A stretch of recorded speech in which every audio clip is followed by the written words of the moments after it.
portion of Vayeitzei has 148 pasukim, kuf mem ches pasukim, and it's also the mnemonic of chelki, which means my portion, and also the mnemonic of machanayim, which means two camps.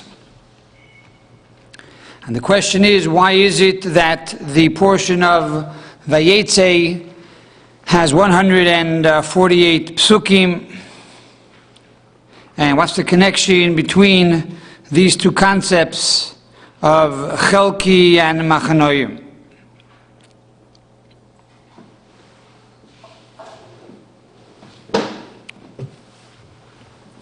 We find in the very last two verses of the portion, the Torah says that Yaakov began to sojourn back to Israel. It says over there, "V'Yaakov holach ledarkoi," and on the way back to Israel, it says over there, "V'yivku voi malachei elikim," and all of a sudden, the angels of God encountered him. And therefore, Vayomer Yaakov, Yaakov says, Kasher ram machanayim elikim zeh. He goes on to say, this is a godly camp, and therefore, Vayikra Shem hamokim ahu machanayim. So we call this place machanayim. Says Rashi, why machanayim? To tell us that there were two groups, two camps of angels that met up with Yaakov. The camp of angels that escorted him and protected him over all the years when he was outside of Israel. And then a second group of angels that are in Israel, but they came out of Israel to escort him back now into the land of Israel. So at this moment you have machanayim, two camps. Machane is one camp, machanayim is two camps. So now there are two camps of angels. The angels of outside of Israel that protected him all these years in the house of Lavan and Haran. And now the new set of angels, the angel of Israel that came out to greet him and escort him back into the land of Israel. And therefore we call it machanayim. So from here it seems very emphatic that the angels that were in Israel came outside of Israel into the diaspora, into Chutz La'aretz, outside of Israel, to greet Jacob and to escort him into the land. However, this seems to be in direct contradiction of the opening of the portion. Because in the opening of the Torah portion we find Vayeitzei Yaakov V'Shava. If you go back to the beginning of the Torah portion, verse number 10, 11, and 12, in chapter 28, the Torah tells us that Yaakov leaves Israel. Vayeitzei Yaakov V'Shava Vayelech Haran. After Jacob took the blessings from his father Yitzchak, and Esau wanted to kill him, he was advised by his parents to leave the land of Israel, to go to Haran, the house of Lavan, and to find over there a wife and get married. And eventually Esau will cool down, and Yaakov will come back home. So it says over there that when he leaves the land of Israel, Vayifka b'mokim, on the way out, he meets a place, Vayolin sham kiva shemesh, and the sun sets, so he lies down there for the night. And Vayachaloim, and he has a dream, the famous dream of Jacob. What is this dream of Jacob? V'hine sulam mutzav arza v'roshim magia shemoima. There was a ladder. The ladder was on the ground. However, the ladder went upward all the way to the heavens. And he saw over there malachei elikim, angels of God, olim v'yodim boy. They were going up the ladder and going down the ladder. Says Rashi, Why were they first going up the ladder, then coming down the ladder? Not first coming down the ladder, then going up the ladder? Because if they were angels, you would think the angels are over there in heaven, so first they should come down the ladder, then go back up the ladder. But yet he saw angels going up the ladder first, coming down the ladder afterwards. Why? Says Rashi, these are the angels that escorted him in the land of Israel. And says Rashi the following words, and these angels, ein yoitzim chutza la'aretz. They are not allowed to go outside of Israel. And therefore, v'alu l'rakia, they go up to heaven first. And then, v'yedu marchei chutza la'aretz l'Vayeitzei. And then the angels of the diaspora come down the ladder to escort him outside of the land. So there seems to be a contradiction over here. From the beginning of the Torah portion of Vayeitzei, it says that the angels went up because they were not allowed to go outside of Israel. The angels of Israel had to remain in the land of Israel. They were prohibited from leaving the land of Israel. These are the words of Rashi. Ein yoitzim chutza la'aretz. They were not allowed to go outside. Yet at the end of the Torah portion, after all the years that Yaakov was in the house of Lavan, and he married Rachel and Leah and Bilhah and Zilpah, and now he has 11 of the 12 tribes, he's coming back home. All of a sudden, he calls the place machanayim. He calls it 2 camps, because he has 2 sets of angels here at the same time. The angels of chutza la'aretz, of the diaspora, and then he has the angels of Israel that went outside of Israel to give him honor and to bring him inside back to the land of Israel. From the end of the Torah portion, it seems the angels are allowed to go outside of the land of Israel. So, are they allowed to go out, or are they not allowed to go out? That is the question. And this question can be answered by a halacha. By a law, halacha and Rambam. There's a halacha in the Rambam. The Rambam says like this, in chapter 5 of the Laws of Kings. He says that a Jew that lives in the land of Israel is asur lotzes mi'eretz Yisrael l'chutza la'aretz la'elam. A person living in the land of Israel, a Jew living in the land of Israel, is not allowed to leave Israel to go into the diaspora ever. Ella, only on the following occasions, or the following reasons. Number 1, little no Torah to study Torah. If there's a great rabbi outside of Israel and you want to learn from him, you're allowed to go outside of Israel to study Torah. Or, Lisa Isha, to marry a woman. You can't find any girl in the whole land of Israel, only someone in America. You're allowed to leave Israel to America and marry this woman. Oy lahatzil min ha'akum, or to save your money from the enemy, and especially to save your life, you're allowed to leave the land of Israel.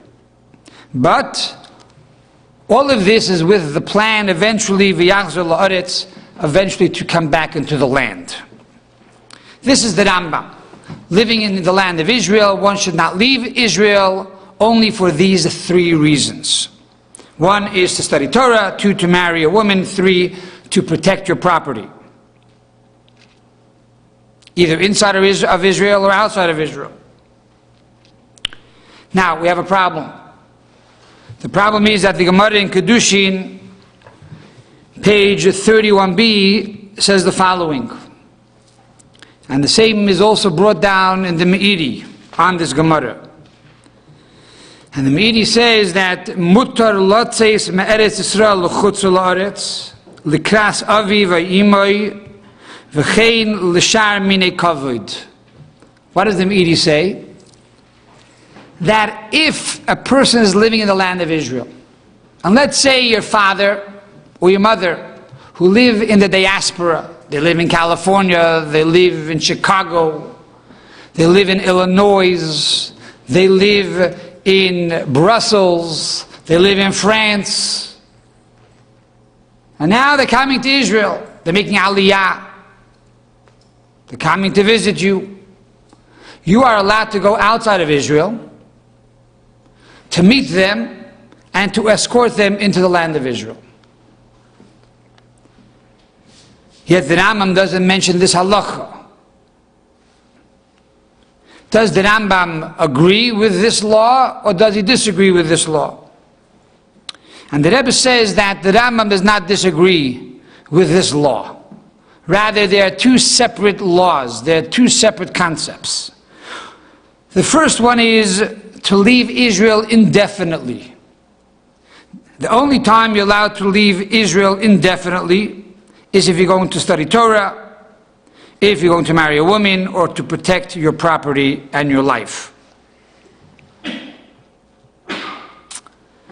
However, this is going outside of Israel.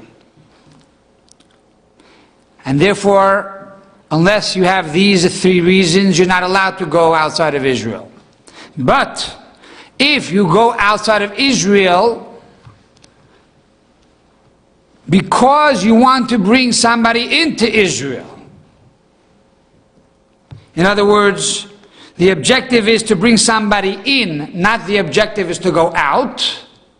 In other words, if you want to give honor to your mother or your father or your teacher who are coming into the land of Israel, then you are allowed to go outside of Israel to bring them in. In other words, we don't consider this going outside of Israel, because you're not really going outside of Israel. The objective is to bring other people into Israel, and therefore you never really left Israel. The same concept applies here to the story of Jacob. In the first part of the story, Jacob leaves Israel. He's going to Haran. He is leaving indefinitely. He's allowed to leave Israel. He's going to marry a woman. He's going to marry Rachel and Leah and Bilhah and Zilpah. He's allowed to go out. But the angels don't go out of Israel, because you're not allowed to leave indefinitely. The angels are not getting married. So they're not allowed to leave the land of Israel. They have to stay in Israel. So at the beginning of the portion says Rashi, Yaakov has a dream. He sees angels going up and coming down. The angels of Israel are going up. They're not allowed to leave Israel. At the end of the parsha, Yaakov is coming back into Israel. Now the angels are coming to escort him, to bring him in. To bring him into Israel, the angels may go out of Israel to bring Jacob back into Israel. So there's no contradiction here. At the beginning of the parsha, they're not allowed to leave Israel, because that would be indefinitely. At the end of the parsha, the angels can leave Israel, because it's only for a short amount of time to bring Jacob back into the land of Israel, and then it's permissible. This is one way of answering the question of Rashi through the teachings of the halacha of the Rambam. Another way is through looking at it on a more mystical level. And that is, what does the story of Jacob and the ladder and leaving Israel have to do with us? Every person, every Jew is Yaakov. We are called Bnei Yaakov, the children of Jacob. Furthermore, every person is a Yaakov, because what is Yaakov? Yud Ekev. Yud represents the soul. Every person has a soul. That is a fire. As King Solomon tells us, Ki ner Hashem nishmat adam, that the candle of God is the soul of man. And just like a flame flickers to go higher and higher, our souls are like the flame that flickers to unite with God. So each one of us has a soul. We want to go higher. At the same time, God sends the soul down into the Ekev, into the heel, into the physical world. So we are all a representation of Yaakov, going from the highest level of being one with God, coming down to the heel of creation. We are leaving Be'er Sheva, we're leaving the Be'er Sheva, which is the well of 7, which also alludes to Shavua, an oath, because before the soul comes down to the world, it takes an oath. Tihi tzaddik v'al tirasha, you shall be a righteous person. Every soul takes this oath. You shall be righteous and you shall not be wicked. And then it goes down to charon af shel olam, to the wrath of the world. And in truth, it's more than that. There are angels going up and angels coming down. Says the Rambam, it's based on the Medrash, that this represents the 4 exiles that the Jewish people are going to go into. That is what Jacob saw in his dream. He saw the exiles. What is the purpose of going into exile? The purpose of going into exile is to elevate the sparks. Or as the Gemara tells us in the tractate of Psukim, page 87, side B. Why is it that the Jews go into exile? Says the Gemara, in order to add the converts to the Jewish people. There are those who say converts mean to add to the sparks of God, and there are those who say converts literally, to find the lost souls of the Jewish people that entered into the nations of the world and to bring them back. So, in other words, Yaakov Avinu went into Haran not because he was forced to go into Haran, not because he was running away from Esav, but rather it was a priori. He had the obligation to get married. In other words, to be productive. That is why we are in exile. That's why a Jew goes into Golus, into the diaspora, physically and spiritually, to be able to elevate the sparks, to be able to transform darkness into light, and to be able to make the world a holier place and a godly place, as the Tzemach Tzedek says, Machda Eretz Yisrael, to make the entire world Eretz Yisrael, a holy land. What does it mean, Eretz Yisrael? The word Eretz, which is translated loosely to mean land, means Ratz, to run, and Ratzon, to do the will, a place where you run to do the will of God.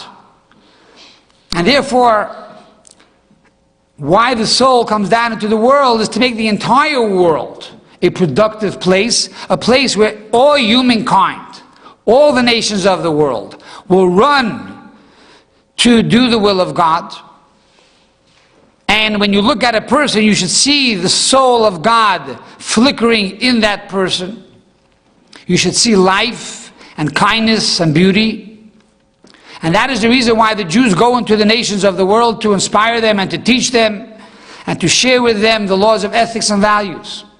That's our job, of why Yaakov leaves Israel and goes into Haran, to the wrath of the world. And we are told, you should know, number one, on your way out of Israel, you are escorted by angels. Angels of Israel. Why are the angels there? They are there to give us a nesinas koyach. They are there to give us strength and energy on our new voyage, on the new journey. Because now we're leaving a holy place, a comfortable place, and we're going to a place which is not so comfortable, foreign, difficult. And in that place, we have to now work to transform the wrath into joy, darkness into light. So before we go, God sends us these angels of Israel to give us this additional power and energy and the tools to be able to accomplish what we need. And then when we actually plunge down into the wrath of the world, when we plunge down into the diaspora, we're given a second set of angels. The angels of the diaspora. to give a Jew the power not to be intimidated by all these overwhelming nations of the world. Not to be intimidated by goyishkeit, by heathenism, and to be able to maintain your focus and maintain your journey and maintain your goal of why you're here.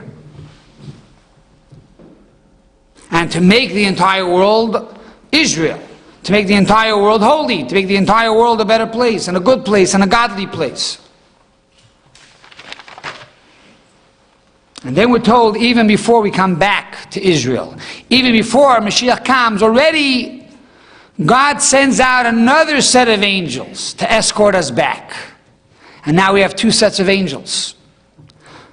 And as we explained earlier from the Me'idi, that in order to show honor to your parents and honor to your teachers, one is allowed to leave Israel.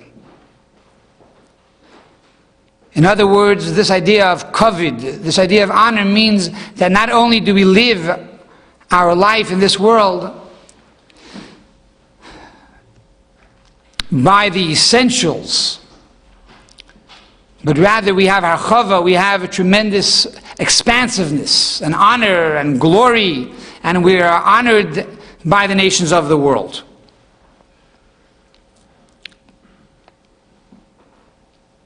And this gives us additional inspiration and additional support to continue our mission in this world, to be a light unto all the nations of the world.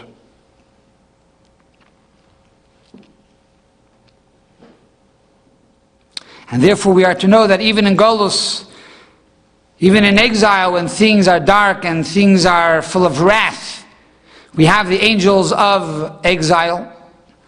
In other words, as we say in the book of Tehillim, that God protects over us. Hinei lo yonum v'lo yishan shomei Yisrael.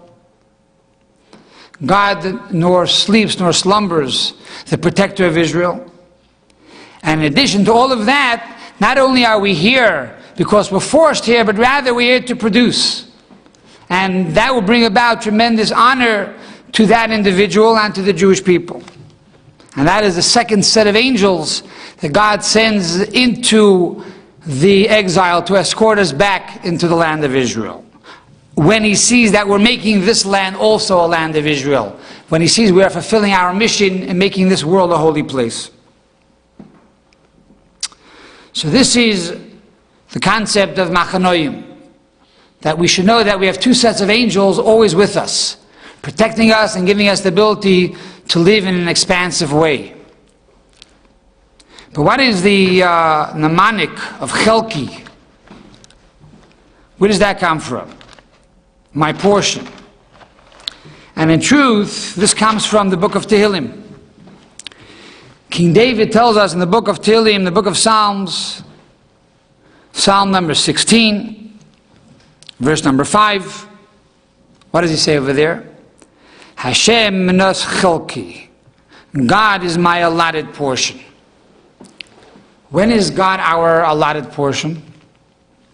So we find that the Rambam tells us in the end of the laws of Shemitah and Yovel that not only the tribe of Levi alone is holy, but any person that dedicates his life to God and relinquishes the personal duties and needs of an individual, but rather dedicates his life for God and for community and to bring God from heaven down to earth, God says, I am your portion. And the Rambam quotes from Tehillim, the Rambam quotes from King David, as King David says, Hashem menos chelki, God is my allotted portion. What does that mean, God is my allotted portion? That normally for a person to survive in this world and to be able to provide for his family, he has to work from 9 to 6 or from 8 in the morning till 8 at night. He works very, very hard.